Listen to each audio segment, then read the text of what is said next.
আমরা এতক্ষণে ভিটামিনের উপর একটা জেনারেল আইডিয়া পেয়ে গেছি। এবার আমরা কি করব, এবার আমরা প্রত্যেকটা ভিটামিন ধরে ধরে আলোচনা করব। প্রথম যে ভিটামিনটা নিয়ে কথা বলবো সেটা হচ্ছে ভিটামিন এ। ভিটামিন এ, এই যে ভিটামিন এ আমরা কি আলোচনা করেছিলাম, এই ভিটামিন এ কোন ধরনের ভিটামিন? ভিটামিন এ হচ্ছে ফ্যাট সলিউবল ভিটামিন।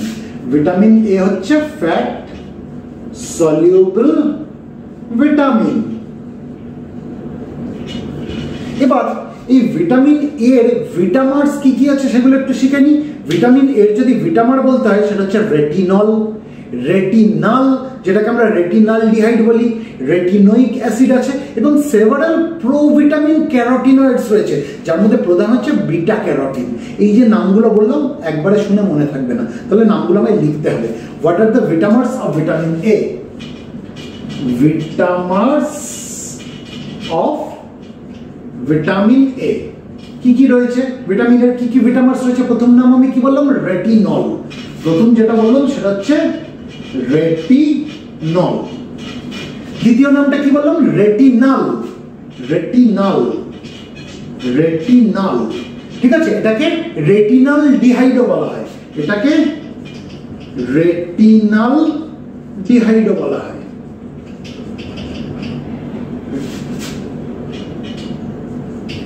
রেটিনালডিহাইড, ঠিক আছে। এবার 3 নম্বর আমি কি বললাম? 3 নম্বর বললাম রেটিনোইক অ্যাসিড। 3 নম্বর বললাম রেটিনোইক অ্যাসিড। আর 4 নম্বর আমি কি বললাম? There are several provitamin carotenoids. There are several provitamin carotenoids, যেমন alpha carotene, beta carotene, gamma carotene. মানে আমি যদি বলি যে মেন কোনটা রয়েছে, মেন রয়েছে বিটা ক্যারোটিন, তাহলে there are several provitamin carotenoids. So these are the vitamins of vitamin A. Retinol, retinal যেটাকে আমরা retinaldehyde বলি, retinoic acid এবং several provitamin carotenoids, যার মধ্যে মেনলি কি আমরা বলে থাকি? মেনলি কি থাকে জানি? Beta carotene. যার মধ্যে মেনলি থাকে হচ্ছে বিটা ক্যারোটিন। শুধু কি বিটা ক্যারোটিন থাকে না, আলফা ক্যারোটিন থাকতে পারে, বিটা ক্যারোটিন থাকতে পারে, গামা ক্যারোটিন থাকতে পারে, কিন্তু মেনলি যেটা থাকে সেটা হচ্ছে বিটা ক্যারোটিন। এই অবধি আমরা বুঝলাম। এবার আমরা যদি দেখি যে ভিটামিন এ কোত্থেকে পাওয়া যায়, তার সোর্সটা কি? তার সোর্সটা অ্যানিম্যাল সোর্সও হতে পারে, প্ল্যান্ট সোর্সও হতে পারে। তাহলে এটা আমি মুছছি, এই অবধি এই লেখাগুলো আমি তাহলে মুছে দিই।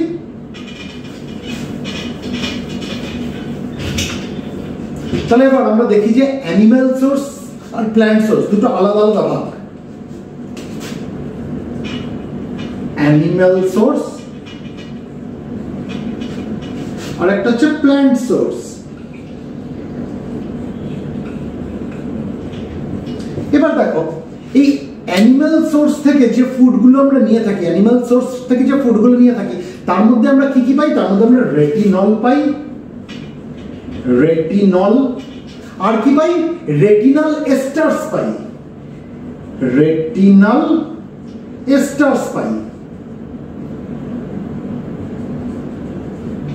এবার আমাদের শরীরে এনজাইম রয়েছে যেগুলো কি করে? এই রেটিনাল এস্টারকে রেটিনলে কনভার্ট করে দেয়, এই রেটিনাল এস্টার্সকে রেটিনলে কনভার্ট করে দেয়। বোঝাতে পারলাম? তাহলে এই রেটিনাল এস্টারগুলো রেটিনলে কনভার্ট হচ্ছে কিসের দ্বারা? এনজাইমের দ্বারা, যেটা আমাদের শরীরের মধ্যে রয়েছে। যদি আরো স্পেসিফিক্যালি এনজাইমের নাম বলতে হয় সেটা হচ্ছে রেটিনিল এস্টার হাইড্রোলেসেস। রেটিনিল এস্টার হাইড্রোলেসেস।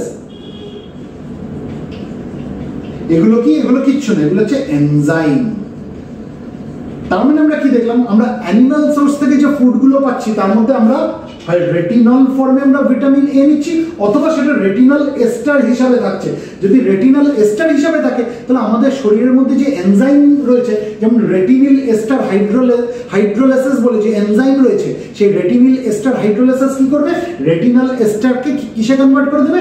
রেটিনলে কনভার্ট করে দেবে। তাহলে আমাদের শরীর আলটিমেটলি কি পেল? রেটিনল পেল। এই অবধি বোঝাতে পারলাম। এবার আসি প্ল্যান্ট সোর্সে। প্ল্যান্ট সোর্সের মধ্যে যে আমরা প্ল্যান্ট সোর্স থেকে যে ফুডগুলো নিই তার মধ্যে কি থাকে বলেছি? Provitamin carotenoids. এর মধ্যে কি থাকে? Pro vitamin carotenoids. এবারে প্রোভিটামিন ক্যারোটিনয়েডস এর মধ্যে কি কি পড়তে পারে?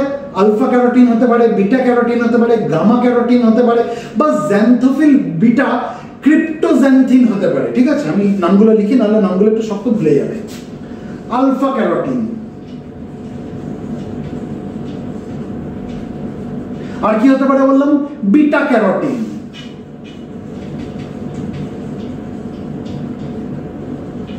আর কি হতে পারে বললাম? গামা ক্যারোটিন,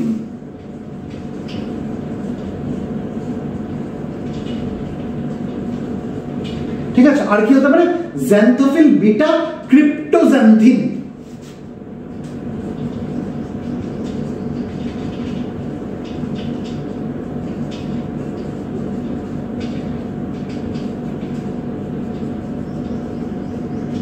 ঠিক আছে, তাহলে alpha carotene, beta carotene, gamma carotene এবং জ্যান্থোফিল বিটা ক্রিপ্টোজ্যান্থিন, এগুলো কি? এগুলো সব হচ্ছে প্রোভিটামিন অফ ক্যারোটিনয়েডস। এগুলো সব হচ্ছে প্রোভিটামিন অফ ক্যারোটিনয়েডস। কিন্তু এর মধ্যে সবথেকে ইম্পর্টেন্ট কোনটা, সবথেকে মেন কোনটা? সবথেকে মেন হচ্ছে এই বিটা ক্যারোটিন। সবথেকে মেন হচ্ছে এই beta carotene, this is main. ঠিক আছে, এইবার আমরা প্ল্যান্ট সোর্স থেকে যখন আমরা এই প্রোভিটামিন ক্যারোটিনয়েডস নিচ্ছি, এই প্রোভিটামিন ক্যারোটিনয়েডস গুলো আমাদের শরীরের মধ্যে কনভার্ট হয়ে যাচ্ছে এনজাইমের প্রভাবে। প্রথমে রেটিনল, তারপরে রেটিনল। তাহলে আমি কোথায় লিখি? এখানটা লিখি। এই যে প্রোভিটামিন ক্যারোটিনয়েডস গুলো নিলাম, এই প্রোভিটামিন ক্যারোটিনয়েডস গুলো কিসে কনভার্ট হয়ে যাচ্ছে? প্রথমে এটা রেটিনালে কনভার্ট হচ্ছে।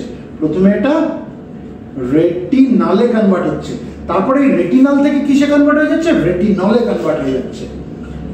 রেটিনলে কনভার্ট হয়ে যাচ্ছে। তাহলে এই প্রোভিটামিন ক্যারোটিনয়েডস এর এই যে কনভার্সন, এই কনভার্সন গুলো কিসের মাধ্যমে হচ্ছে? এনজাইমস এর মাধ্যমে হচ্ছে।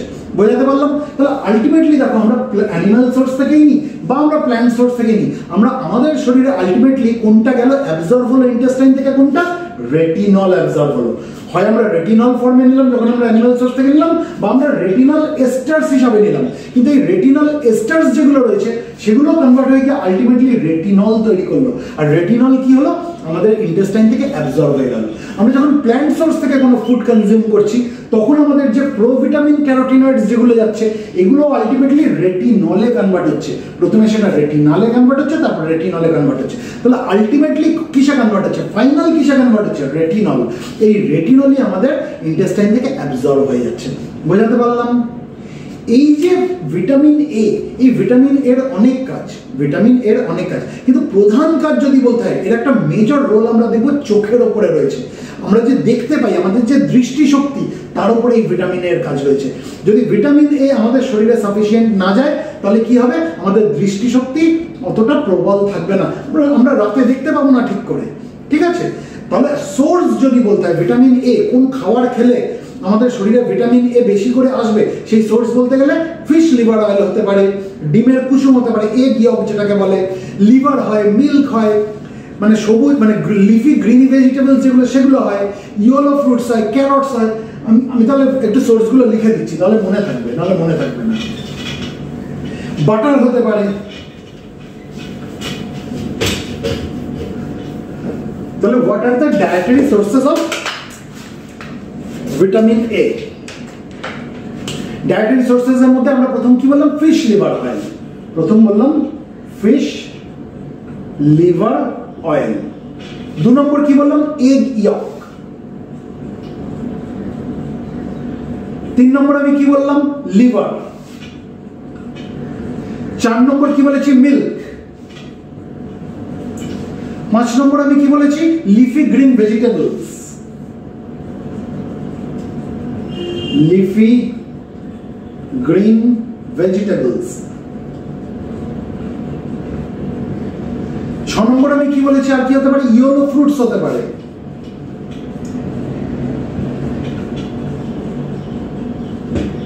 7 নম্বর কি বললাম? আর কি হতে পারে? ক্যারটস হতে পারে। 8 নম্বর কি বললাম? বাটার হতে পারে। অনেক কিছু হতে পারে। তার মানে আমরা কি দেখলাম আলটিমেটলি এখান থেকে আমরা কি কনক্লুড করলাম যে অ্যানিমাল সোর্স থেকে যে ফুড কনজিউম করি তার মধ্যেও ভিটামিন এ থাকতে পারে, প্ল্যান্ট সোর্স থেকে যে ফুড কনজিউম করি তার মধ্যেও ভিটামিন এ থাকতে পারে। আর ভিটামিন এর একটা খুব বড় রোল হচ্ছে আমাদের চোখের উপরে। এই অবধি আমাদের কাছে পরিষ্কার, তাই তো? এবার দেখা যাক যে যদি আমরা ভিটামিন এ প্রয়োজনের তুলনায় বেশি নিয়ে নিই তাহলে সেটা কি হয়, সেটা হচ্ছে হাইপার ভিটামিনোসিস এ।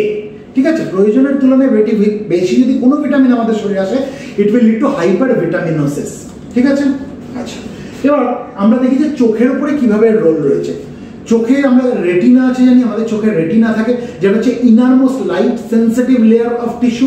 চোখের মধ্যে innermost light sensitive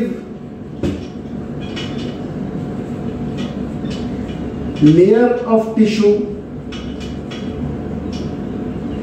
in our eye, এটাকে কি বলা হয়, এটাকে বলা হয় রেটিনা। রেটিনা, এবার এই রেটিনায় কি থাকে জানো, রেটিনায় থাকে হচ্ছে রডপসিন। এই রেটিনা থাকে রডপসিন। এই রডপসিনের আরেকটা নাম হচ্ছে ভিজুয়াল পার্পল। এই রডপসিনকে ভিজুয়াল পার্পল বলা হয়।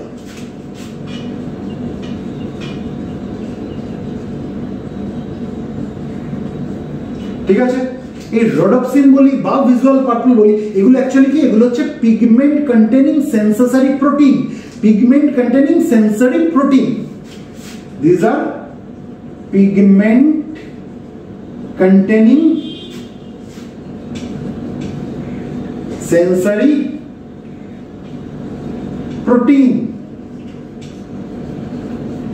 এগুলো কোথায় থাকে, এই রডপসিন কোথায় পাবো আমরা, রেটিনার মধ্যে পাবো।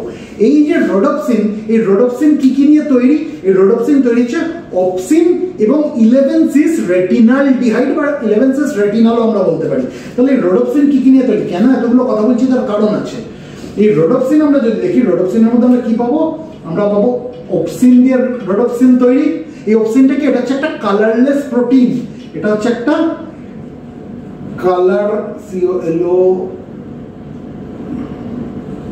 Colourless protein. এর সঙ্গে কি থাকে, অপসিন। অপসিনের সঙ্গে আর কি থাকে, 11-cis রেটিনালডিহাইড। 11-cis রেটিনালডিহাইড। এই যে রেটিনালডিহাইড, এটাকে অনেক সময় 11-cis রেটিনালও বলা হয়। 11-cis রেটিনাল আর 11-cis রেটিনালডিহাইড একই কথা। এই যে 11-cis রেটিনালডিহাইড বা 11-cis রেটিনাল কম্পোনেন্ট যেটা, এটা কি, এটা হচ্ছে a pigment molecule derived from vitamin A. Vitamin A থেকে পাওয়া এক ধরনের পিগমেন্ট মলিকিউল। এটা একটা pigment molecule derived from vitamin A. Vitamin A থেকে ডিরাইভ করা হচ্ছে একটা পিগমেন্ট মলিকিউল হচ্ছে 11-cis রেটিনালডিহাইড বা 11-cis রেটিনাল। এবার এই রডপসিন যদি এই অপসিন আর 11-cis রেটিনালডিহাইড দিয়ে তৈরি হয়, যার মধ্যে 11-cis রেটিনালডিহাইড কোত্থেকে পাওয়া যাচ্ছে, ভিটামিন এ থেকে। মানে এটা হচ্ছে pigment molecule which is derived from vitamin A. তাহলে ভিটামিন এ এর যদি ডেফিসিয়েন্সি থাকে তাহলে কি রডপসিন ঠিকঠাক তৈরি হবে? কখনোই হবে না। রডপসিন will get affected। যদি ভিটামিনের ডেফিসিয়েন্সি থাকে তাহলে রডপসিন will get affected, তাই তো? রডপসিনটা ঠিকঠাক থাকবে না, and this will lead to night blindness, মানে রাতের বেলা বা কম আলোতে আমাদের দেখতে অসুবিধা হবে। this will lead to night blindness।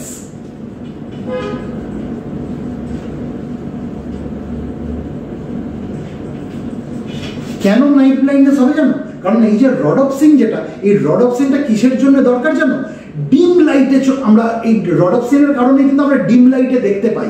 যখন আলো খুব কমে যায়, যখন আলো অতটা তীব্র থাকে না, তখন যে আমরা দেখতে পাই, অন্ধকারে যে দেখতে পাই, এটা কিসের জন্য দেখতে পাই? Because of রডপসিন। এবার রডপসিন যদি নষ্ট হয়ে যায় তাহলে কি হবে? আমরা রাতের অন্ধকারে দেখতে পাবো না, আমরা কম আলোয় দেখতে পাবো না, যেটাকে বলা হয় নাইট ব্লাইন্ডনেস। বোঝাতে পারলো না? যেটাকে বলা হচ্ছে নাইট ব্লাইন্ডনেস। ঠিক আছে, মানে এটাকে যদি তুমি মেডিকেল টার্মিনোলজি বলে নিকটালোপিয়া বলে। নিকটালোপিয়া, ঠিক আছে, ভেঙে ভেঙে পড়ো। নিকটালোপিয়া, নিকটালোপিয়া ইজ কিচ্ছু না। নিকটালোপিয়া হচ্ছে নাইট ব্লাইন্ডনেসের মেডিকেল টার্মিনোলজি। তাহলে ভিটামিন এর ডেফিসিয়েন্সিতে আমরা কি দেখলাম? রডপসিন উইল গেট অ্যাফেক্টেড। এই রডপসিন কোথায় থাকে? রেটিনাতে থাকে। রডপসিনের কাজ কি? কম আলোয় যাতে আমরা দেখতে পাই সেই জিনিসটাও দেখে, তাই তো? আর যেহেতু রডপসিন অ্যাফেক্টেড হয়ে যায় ভিটামিন এর ডেফিসিয়েন্সিতে, it will ultimately lead to night blindness বা নিকটালোপিয়া। নাইট ব্লাইন্ডনেস হয়ে যায়, নিকটালোপিয়া হতে হয়। এই অবধি আমাদের কাছে কিন্তু কনসেপ্টটা ক্লিয়ার হয়ে গেল। এবার আরো অনেক কিছু হতে পারে, মানে এটাতে একটা আমি প্রবলেম বললাম, যদি ভিটামিন এর ডেফিসিয়েন্সি থাকে জিরোপথ্যালমিয়া হতে পারে। জিরোপথ্যালমিয়া লিখে দিই, তারপর আমি বুঝিয়ে দিচ্ছি জিনিসটা কি। এটা বুঝি, এই অবধি আমাদের কাছে পরিষ্কার তো?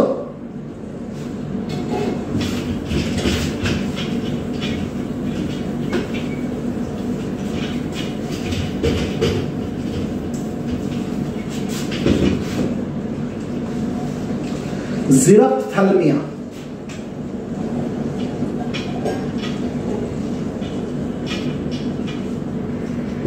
এই যে জিরোপথ্যালমিয়া, এই জিরোপথ্যালমিয়াটা কি? এটা হচ্ছে ড্রাই আই। ড্রাই আই মানে চোখে টিয়ার্স তৈরি হতে পারছে না, it fails to produce tear, dry eye. এর প্রথম সিমটম কি হবে? Poor vision at night. যার জিরোপথ্যালমিয়া হয়েছে তার প্রথম যে সিমটম দেখা দেবে সেটা হচ্ছে যে রাত্রিবেলা সে চোখে কম দেখছে, রাত্রিবেলা তার চোখের দৃষ্টি ঠিকঠাক সে পাচ্ছে না, পুয়ার ভিশন অ্যাট নাইট। কিন্তু যদি এই জিরোপথ্যালমিয়া ঠিক করে ট্রিট না করা হয়, if it is left untreated, তাহলে কি হবে? কর্নিয়াল আলসারেশন হয়ে যাবে, কর্নিয়াতে আলসার হয়ে যাবে, it will lead to corneal ulceration. এবং আলটিমেটলি যদি ট্রিট করা না হয় তাহলে এটা তার এন্ড রেজাল্ট কি? এর এন্ড রেজাল্ট হচ্ছে ব্লাইন্ডনেস। কেন? কারণ তার কর্নিয়া এবং রেটিনা ড্যামেজ হয়ে যাবে। সেই জন্য জিরোপথ্যালমিয়াকে ফেলে রাখা যাবে না। জিরোপথ্যালমিয়া হচ্ছে ড্রাই আই, যেখানে চোখের জল তৈরি হচ্ছে না, it fails to produce tears, ঠিক আছে? যার ফার্স্ট সিমটম কি? রাত্রির বেলায় সে চোখে ঠিক করে দেখতে পাবে না। এটাকে যদি মানে ফেলে রেখে দেয় তাহলে ultimately it can lead to corneal ulceration, কর্নিয়াতে তার আলসার হয়ে যাবে এবং তারপরে এটা আলটিমেটলি বাড়তে বাড়তে কোথায় চলে যাবে? একদম সে কানা হয়ে যাবে, তার চোখের দৃষ্টি থাকবে না, ব্লাইন্ডনেস হয়ে যাবে। কেন? কারণ তার কর্নিয়া এবং রেটিনা ড্যামেজ হয়ে গেছে। তাহলে ভিটামিন এর ডেফিসিয়েন্সিতে আমরা কি কি শিখলাম? প্রথমে আমরা কি শিখলাম? Night blindness. নাইট ব্লাইন্ডনেস এটা হতে পারে এক নম্বর, তাই তো? নাইট ব্লাইন্ডনেস এর আমি মেডিকেল টার্মিনোলজি কি বললাম? নিকটালোপিয়া। নিকটালোপিয়া, ঠিক আছে? ভেঙে ভেঙে পড়ো, নিকটালোপিয়া। তারপরে আমরা কি শিখলাম? জিরোপথ্যালমিয়া, ভেঙে ভেঙে পড়ো, জিরোপথ্যালমিয়া, ঠিক আছে? এরপরে আরো অনেক কিছু হতে পারে, যেমন কেরাটোমেলাসিয়া হতে পারে। কেরাটোমেলাসিয়া 3 নম্বর।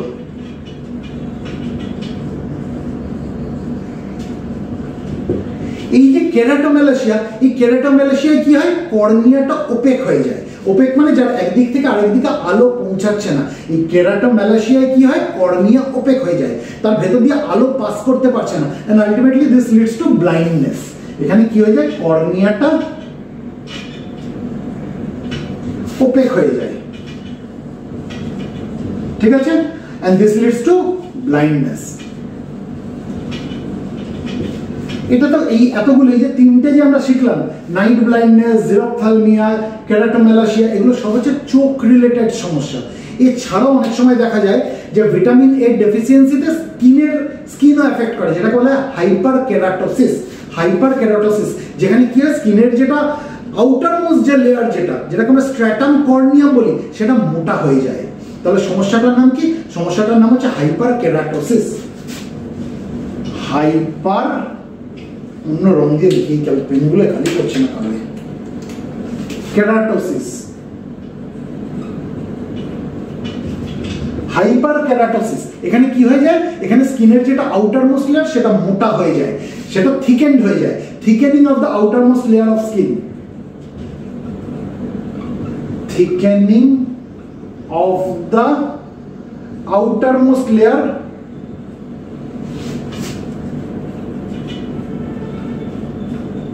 Thickening of the outermost layer of skin.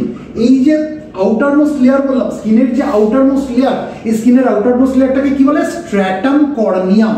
এটাকে বলা হয় স্ট্র্যাটাম কর্নিয়াম। অর্থাৎ এই স্ট্র্যাটাম কর্নিয়ামটা কি হয়ে গেছে? মোটা হয়ে গেছে। hyperkeratosis and it is often associated with abnormal quantity of keratin. Abnormal quantity of keratin এখানে আমরা দেখতে পাবো, কেরাটিন অ্যাবনর্মাল কোয়ান্টিটিতে পাবো, তাহলে এই সমস্যাটাকে বলা হয় হাইপারকেরাটোসিস। তাহলে মোটামুটি কিন্তু আমাদের কাছে ভিটামিন এর একটা কনসেপ্ট ক্লিয়ার হয়ে গেল যে ভিটামিন এ কি, তার কি কি ভিটামার্স আছে, কোন কোন সোর্স থেকে পাই, অ্যানিমাল সোর্স থেকে কি ফর্মে পাই, প্ল্যান্ট সোর্স থেকে কি ফর্মে পাই, ঠিক আছে, এবং তার সোর্সগুলো কি কি সেগুলো আমরা কয়েকটা সোর্স নিয়ে আলোচনা করে নিয়েছি, এবং ভিটামিন এ এর প্রধান কাজ কিসের উপরে সেটাও আলোচনা করে নিয়েছি, চোখের উপরে, এবং ভিটামিন এ যদি বেশি পরিমাণে আমাদের শরীরে যায় তাহলে কি সমস্যা হয় সেটা আলোচনা করে নিয়েছি, এবং যদি ভিটামিন এর ডেফিসিয়েন্সি থাকে তাহলে কি হয় সেগুলো নিয়ে আমরা কিন্তু আলোচনা করে নিলাম। So this is all about vitamin A, যেটা তোমাদের আপাতত লাগবে।